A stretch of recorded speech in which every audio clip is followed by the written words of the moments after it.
Good evening প্রিয় বন্ধুরা, আমি শাইকুজ্জামান ব্লগে আপনাদের স্বাগতম। যারা ফেসবুক থেকে দেখছেন, রানা আহমেদ আইডি থেকে আপনাদের স্বাগতম।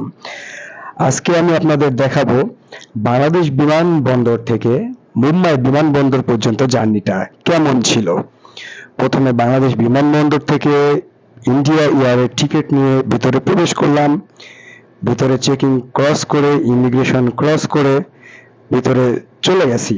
বাংলাদেশ বিমানের ভেতরের পরিবেশটা কখনোই দেখতে পাইনি। এয়ারপোর্টের ভেতরে পরিবেশটা এই প্রথম দেখছি। বাংলাদেশ বিমানের ভেতরের পরিবেশটা দেখার খুব ইচ্ছা ছিল, যদিও ইচ্ছা ছিল কিন্তু ইচ্ছা পূরণ হয়নি, কারণ আমাদের এয়ারটা ইন্ডিয়া এয়ারের টিকিট। ইন্ডিয়া এয়ার হয়ে মুম্বাই হয়ে আমরা সৌদি আরব পৌঁছাবো। তো দেখুন বাংলাদেশ বিমানের ভেতরে, বাংলাদেশ এয়ারপোর্টের ভেতরে পরিবেশটা কত সুন্দর। এখানে কিন্তু ভেতরে ক্যান্টিন, বার, ফাস্টফুড, রেস্টুরেন্ট, রেস্টরুম সবই রয়েছে। তো যেহেতু সৌদি আরব যাচ্ছি, প্রথমে বাংলা টাকাকে অ্যারাবিয়ান রিয়াল করে নিতে হবে, যার জন্য আমি প্রথমে ব্যাংক খুঁজতেছি কোথায় বাংলা টাকা পরিবর্তন করে রিয়াল নেওয়া যায়। তো চেষ্টা করতেছি রিয়াল নেওয়ার, ব্যাংক খুঁজতেছি, অনেককে জিজ্ঞাসা করলাম ব্যাংক কোথায়, এখানে কোথায় বাংলা টাকা দিয়ে রিয়াল পাওয়া যাবে। খুঁজতে খুঁজতে কিন্তু আমি এক পর্যায়ে বাংলা টাকা দিয়ে ঠিক রিয়াল পেয়ে গেলাম। দেখলাম ছোট ছোট করে অনেক জায়গায় ব্যাংক রয়েছে। অনেক কয়টা ব্যাংকে জিজ্ঞেস করার পরে একটা ব্যাংক থেকে টাকা বললো যে আছে, অনেকগুলা ব্যাংক বলছে যে টাকা নেই। তো আমি বাংলা টাকা 10,000 টাকা ভাঙিয়ে সৌদি আরবে 300 টাকা পেলাম। দেখতে পাচ্ছেন সৌদি আরবের 100 টাকার নোটগুলা খুবই সুন্দর। তো নোট ভাঙিয়ে নিয়ে সামনের দিকে এগাচ্ছি। প্রবাসী অর্জন দেশের সম্পদ। সামনে আমাদের টার্মিনাল 9-এ বসতে বলছে। টার্মিনাল 9-এর রেস্টরুম এটা। যতক্ষণ না ইন্ডিয়া এয়ার ছাড়বে ততক্ষণ আমরা টার্মিনাল 9-এই থাকবো। তো বাংলাদেশ বিমানের পরিষ্কার করার মেশিনটা দেখেন, বিদেশিদের মতোই খুবই সুন্দর। তো আমরা টার্মিনাল 9 থেকে নামছি, বাসে করে আমাদের এয়ারপোর্টের ভিতর দিয়ে ইন্ডিয়া এয়ার যেখানে দাঁড়িয়ে আছে, ইন্ডিয়া এয়ার বিমানটা যেখানে দাঁড়িয়ে আছে, আমাদের বাসে করে কিন্তু সে জায়গায় নিয়ে যাবে। আমাদের এখানে কন্ট্রোলিং এর জন্য সুন্দর একটা ম্যাডাম ছিল, ইনি সেই ম্যাডাম। দেখতে পাচ্ছেন, আমরা দেখাচ্ছি ক্যামেরাতে, এই সেই ম্যাডাম যিনি আমাদের ইন্ডিয়া এয়ারে নিয়ে যাচ্ছে বাসে করে। তো ইন্ডিয়া এয়ারে বাসে করে যাওয়ার পরে আমরা দেখতে পাচ্ছেন বিমানবন্দরের ভেতরের পরিবেশটা। বিমানবন্দর একদম যেখানে বিমান ল্যান্ড করে, এটা কিন্তু আমার প্রথম দেখা, প্রথম বিমান জার্নি। বিমানগুলো প্রথম দেখছি খুব কাছ থেকে। যাই হোক, চলে এসেছি, বাসে থেকে নেমেছি, এবার বিমানে ওঠার পালা। বিমানের সিঁড়ি দিয়ে আস্তে আস্তে বিমানে উঠে যাচ্ছি। বুকের ভিতরটা চৌচির করে ফেটে যাচ্ছে। চাইলেও দেশে থাকা আর সম্ভব না। এখন যদি আমি ইচ্ছা করি আমি যাব না, তবুও সম্ভব না, কারণ বিমানে তো উঠেই যাচ্ছি। এই অবস্থাতে কিন্তু সবার মনটাই অনেক খারাপ থাকে, সবাই কান্নাকাটি, তবুও শক্ত করে সবাই সেলফি ওঠায়, ভিডিও করে, ছবি ওঠে, কারণ কান্নাকাটি পুরুষদের মানায় না। ভেতর কানলেও বাহির থেকে বুঝতে দেওয়ার উপায় নেই। তো আমাদের ফ্লাইট ছিল বাংলাদেশ টাইম বেলা 12টায়। এটা হচ্ছে সেই ইন্ডিয়া এয়ার, এটাতে করে আমরা মুম্বাই আসব। মুম্বাই থেকে আবার আরেকটা বিমানে করে আমরা সৌদি পৌঁছাবো। তো দেখতে পাচ্ছেন বিমানের মধ্যে চলে যাচ্ছি, পা দিলাম প্রথমেই, বিসমিল্লাহ বলে বিমানের মধ্যে ঢুকে যাচ্ছি। যখন বিমানের মধ্যে ঢুকছি তখন কেমন লাগতেছে এটা বলে বুঝাতে পারবো না। যেমন ভালো লাগতেছে তেমন খারাপও লাগতেছে। তো বিমানের ভিতরে রয়েছে বিমানের স্টাফ, যারা কেবিন ক্রু, তারা আমাদের টিকিট দেখতেছে, টিকিট দেখে সিট নাম্বার কোথায় আছে এটা বলে দিচ্ছে। তো চলে গেলাম আমরা আস্তে আস্তে ভিতরের দিকে গিয়ে যে যার সিটে বসার চেষ্টা করতেছে। সবার একটা করে ব্যাগ থাকে হাতে, যদিও লাগেজ বুকিংয়ে দেওয়া হয়, তারপর একটা ছোট ব্যাগ হাতে থাকে, সেটা বিমানের মধ্যেই বাসের মতো রাখার পরিবেশ আছে। তো খুবই সুন্দর, দেখতে পাচ্ছেন যার যার মতো সবাই যার যার সিটে বসে গেছে। আমিও আমার সিটে বসে যাব। এটা একটা ভালো ব্যাপার যে আমি প্রথমবারই জানালার ধারে সিট পেয়ে গেছি। দেখতে পাচ্ছেন এটা কেবিন ক্রু, এটাকে বিমান বালা বলা হয়। উনি হিন্দিতে আমাদের সাথে কথা বলছিলেন। ওনাদের ব্যবহারটা অনেক ভালো, খুবই ভালো ব্যবহার। ওনারা আমাদেরকে সিট দেখিয়ে দিলেন। আমি আমার সিট পেয়ে গেছি। আমার সিটের একদমই জানালার ধারে, জানালার ভিতর থেকে আমি বাহিরের দৃশ্যগুলো আপনাদের দেখাচ্ছি। বিমান অলরেডি ছেড়ে দিয়েছে। যখন বিমান ছেড়ে দিয়েছে তখন কেমন লাগছে এ কথা ভাষায় বলে বোঝানোর মতো ভাষা আমি শিখি নাই। যাই হোক, খুবই স্পিডে বিমান আগাচ্ছে, এখনো টেক আপ করে নাই। আপনারা দেখছেন, মনোযোগ দিয়ে দেখলে বুঝতে পারবেন এখনো মাটিতে, কিন্তু মোটামুটি 200-150 স্পিডে আগাচ্ছে। হঠাৎ করেই একটা ঝাঁকি দিয়ে টেক আপ করে দিল। এখন কিন্তু বিমান আর মাটিতে নেই।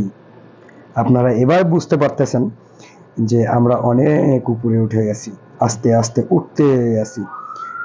এবার বিমানের জানালা দিয়ে নিচের দৃশ্যগুলা যে কত ভালো, কত ভালো, কত সুন্দর। ঢাকার দৃশ্য, জাস্ট নট অনলি ঢাকা, সারা পৃথিবী উপর থেকে দেখতে এত ভালো, এত ভালো। যারা কখনো দেখে নাই তারা বুঝবে না, যারা দেখছে তারা তো দেখছেই, যারা কখনো দেখে নাই তারা কখনো বুঝবে না। বিমানের ভিতর থেকে, এটা ঢাকা শহর, ঢাকা শহরটাকে আমি অনেক দেখছি, অনেক আসছি, জ্যাম জট, কিন্তু এরকম নজরে ঢাকা শহর কখনো দেখি নাই আকাশ থেকে। ইতিমধ্যে আমরা মোটামুটি 1500 কিলোমিটার উপরে উঠে গেছি। তো বিমানের পাখার দিকে খেয়াল করে দেখেন, যখন উপরে উঠতেছে জানালা দিয়ে পাখা দেখা যাচ্ছে, পাখাগুলো কিন্তু নড়াচড়া করতেছে। যখন আমরা মেঘেরও উপরে চলে গেছি, 2500 কিলোমিটার উপরে, এখন আমরা মেঘের উপরে। তো মেঘের উপরে যখন ছিলাম তখন পৃথিবী যে এত সুন্দর, মেঘের উপরে থেকে পৃথিবীকে যে এত সুন্দর দেখতে লাগে এটা কখনো ভাবি নাই, কখনো দেখি নাই। প্রথমবার দেখেছি, আপনাদের দেখানোর চেষ্টা করছি।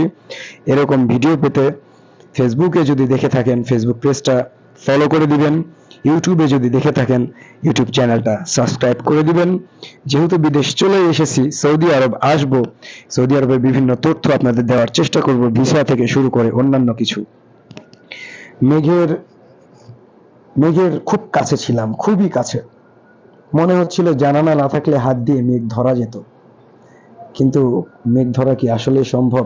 বিমানের তো জানালা ছিল। মনটা অনেক খারাপ ছিল, দেখুন আমার চেহারা, অনেক খারাপ ছিল মনটা।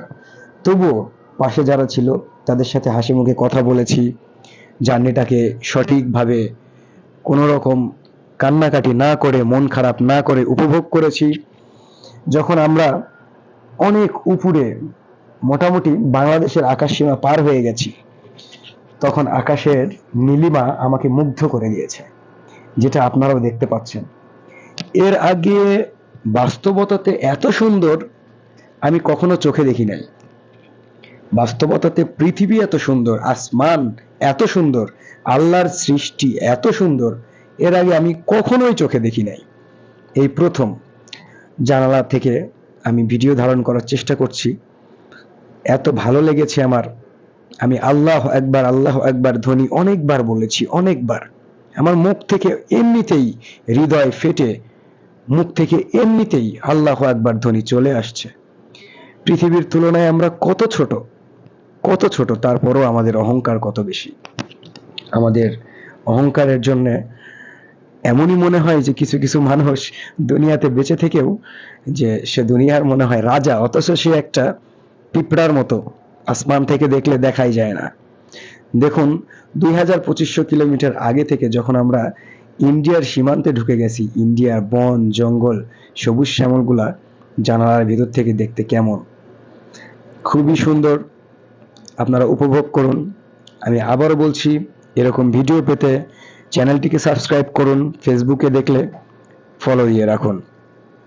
কেমন লেগেছে বিস্তারিত কমেন্টে জানাবেন। আমি এখন ইন্ডিয়ার আকাশসীমার মধ্যে আছি, আর কিছুক্ষণের মধ্যে আমরা ইন্ডিয়ান কিছু পাহাড়ি এলাকার মধ্যে চলে যাব। যেটা আমাকে আরো বেশি মুগ্ধ করেছে। আমি আমার জীবনের প্রথম উপর থেকে আকাশ এবং পাহাড় এবং পৃথিবী, রাস্তাঘাট, নদী নালা, সমুদ্র এই প্রথম দেখলাম। এই বিল্ডিং গুলো দেখছেন, এগুলো কিন্তু বাংলাদেশ নয়, এটা ইন্ডিয়ার সীমান্তে আমরা ঢুকে গেছি এবং ইন্ডিয়ার সীমান্তের যে বন জঙ্গল পাহাড় এগুলা পার করে প্রায় শহরের মধ্যে চলে এসেছি। এই বিল্ডিং গুলো ইন্ডিয়ার। ইন্ডিয়া বাংলাদেশের তুলনায় অনেক বড়, অনেক। যদিও বাংলাদেশ থেকে ইন্ডিয়া বর্ডার ক্রস করলে ইন্ডিয়া, কিন্তু মুম্বাই স্টেশন কিন্তু অনেক দূর। মুম্বাই এয়ারপোর্ট স্টেশনটা অনেক দূর। মোটামুটি 2.5 ঘন্টার ফ্লাইট ছিল এটা আমাদের। 2.5 ঘন্টা ক্রস করে আমরা ঢাকা থেকে মুম্বাই এয়ারপোর্টে নেমেছিলাম। এই দৃশ্যগুলো দেখাচ্ছে মুম্বাই এয়ারপোর্টের। আমরা মুম্বাই এয়ারপোর্টের খুব কাছাকাছি চলে এসেছি। আমাদের বিমানও অনেক উপর থেকে 2500 কিলোমিটার উপর থেকে এখন অনেক নিচে নেমে এসেছে। আর কিছুক্ষণের মধ্যে বিমানটা ল্যান্ড করবে, আপনারা দেখতে পাচ্ছেন। খুব কাছাকাছি চলে এসেছি এয়ারপোর্টের। ল্যান্ডিং রাস্তার মধ্যে এখনো আমরা আকাশে রয়েছি, কিন্তু অনেক নিচে এয়ারপোর্টের ল্যান্ডিং রোডে। যখন এয়ারপোর্টে বিমানটা ল্যান্ড করে তখন কিন্তু অনেক ভয় লাগে, ঝাঁকি লাগে। দেখুন ল্যান্ড করে ফেলেছে। যখন ল্যান্ড করে ফেলেছে বিমানের পাখাগুলো কিন্তু তখন উঁচা হয়ে গেল, উঁচা করে দেওয়া হলো, কারণ বাতাস এসে তাদেরকে ব্রেক করতে সহযোগিতা করবে। তো বন্ধুরা, মুম্বাই থেকে সৌদি আরব পর্যন্ত কিভাবে পৌঁছালাম সেটা দেখানোর সুযোগ হয়তো হবে পরবর্তী ভিডিওতে, সেটা দেখাবো। যদিও সেটা রাতের ফ্লাইট ছিল। ঢাকা থেকে মুম্বাই এয়ারপোর্ট পর্যন্ত জার্নিটা কেমন ছিল আপনাদের সাথে শেয়ার করতে পেরে আমার ভালো লেগেছে। আপনাদের দেখে কেমন লেগেছে কমেন্ট করে জানাবেন, আর সাথে থাকবেন। ভবিষ্যতে আরো অনেক ধরনের কন্টেন্ট, অনেক ধরনের ভিডিও, অনেক ধরনের অভিজ্ঞতা সৌদি আরব সম্পর্কে, সৌদি আরবের ভিসা সম্পর্কে তথ্য দেওয়ার চেষ্টা করব। এবং আমার জন্য দোয়া করবেন। এই প্রথম আমার বিদেশ জার্নি, বিদেশে এসে যেন আমি সাকসেস হতে পারি। বিমানটা ল্যান্ড করার পরেও কিন্তু এয়ারপোর্টে অনেক সময় মাটিতে মোটামুটি 10-12 মিনিটের মতো মাটিতে চলাচল করেছে। যদিও জার্নিটা ছিল 2-2.5 ঘন্টার, ভিডিওটা আমি 12 মিনিট 47 সেকেন্ডে আপনাদের দেখানোর চেষ্টা করেছি। ভিডিওটা আপনাদের কেমন লেগেছে অবশ্যই অবশ্যই কমেন্ট করে জানাবেন। সর্বোচ্চ কমেন্ট দাতার জন্য আমার পক্ষ থেকে কিন্তু গিফট রয়েছে। সেটা কি গিফট, কিভাবে দিব এখন বলবো না, যখন দেব তখন বুঝতে পারবেন।